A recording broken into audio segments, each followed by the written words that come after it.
Hey players, sometimes you feel like your relationship is gonna last forever, and then you break up. You feel like your whole world has just flipped over and you don't know what to do, but don't worry because today I'm gonna do my very best to help you out. This is the Josh Speaks. You're watching the Josh Speaks.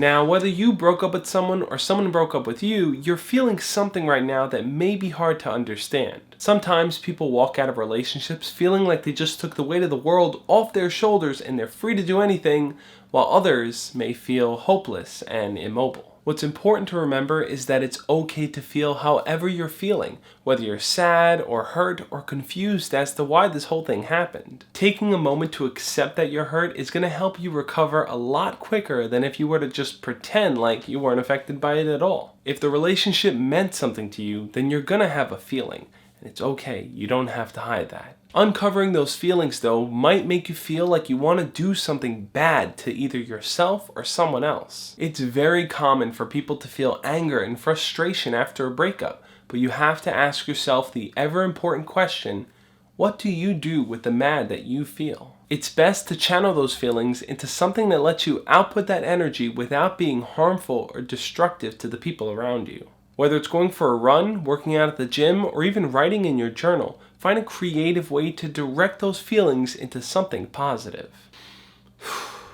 Once you let the anger out, you can now see things with a much clearer mind. If, however, someone broke up with you, always remember that rejection equals results. For every moment of agony that you experience, there is some semblance of happiness that can be found, and it usually comes in the form of you learning and walking away with something. Take a moment right now to think about what you learned from your last relationship. Did you learn how to communicate better? Did you learn how to be a more affectionate partner? What did you walk away from your last relationship with?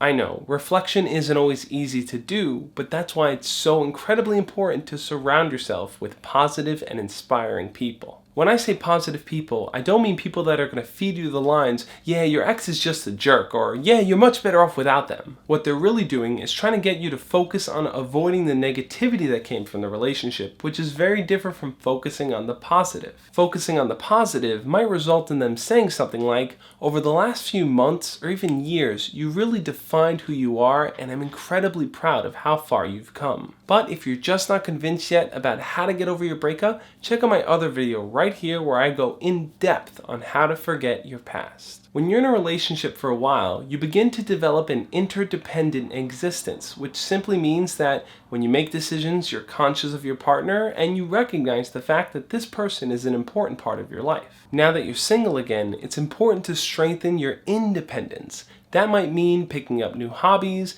making new friends, and just generally trying out things you haven't tried out before. I don't recommend that you 180 your life because real change takes time, and if you want to see growth, it's going to happen gradually, not suddenly. What do you think though? Have you ever had to deal with a bad breakup? Leave your comment below so we can talk about it. If you're new to the channel, make sure to hit the subscribe button below. I make a new video every Tuesday where I share tips and insights on how you can learn how to be your best self. Plus, if you want to talk to me one-on-one through Skype, make sure to click the Patreon link down below to see how you can get involved in supporting the channel and talking to me one-on-one.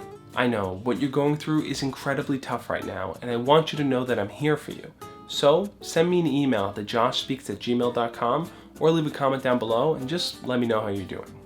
As always guys, love and peace.